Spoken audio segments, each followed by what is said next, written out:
After about 8 years of living in Japan in various apartments with paper-thin walls, seeing my breath in the morning, watching the tidy bowl man attempting to chip away at the ice in the toilet, poor guy, we decided enough was enough.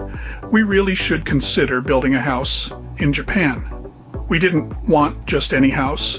We wanted a Canadian, or at least Canadian-style home in Japan. We ended up building an actual Canadian house in Kanagawa, Japan. Even the toilet is from Vancouver. So I guess that means that little cute tidy bowl man I see every morning is Canadian then. Much of our lighting comes from a great shop in Richmond, BC. Our furniture from IKEA, also in Richmond. And the materials for the home, the 2x6 frame, the oak flooring, pine paneling, and cherry planks for the stairs were from a company called Westwood in Cloverdale, BC. Westwood no longer exists. Most of their business was done in Japan, and when the bubble economy burst, Westwood was in big trouble. We wanted to not only build a home for our family, but have a business out of the home. We already had a small thrift store and a small chain of English schools, but we considered having a store, restaurant, bar, or another English school out of the home.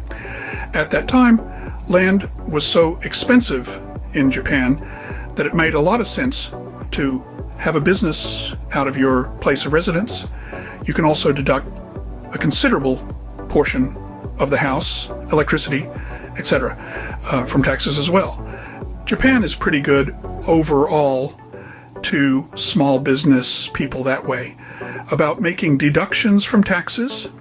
So we wanted to make a home that would stand out. How did we get this crazy idea? We had seen a similar house in a magazine, and my wife and I both liked the style of it. However, it was just 2 stories tall. I get stared at everywhere I go. I am over 184 centimeters tall, and while I have gotten used to the attention, I wanted a home I could truly call my castle, a place I could enter and lock the world away for a while. I didn't want 2 stories for our growing family, now 3 children. I wanted at least 3 stories. Moreover, I wanted to make a house with style, yet take into consideration the threat of earthquakes. I have done my best to bolt down the heavy furniture. My wife is quite artistic, and she was able to modify the design of this 2-story house to better suit what we wanted.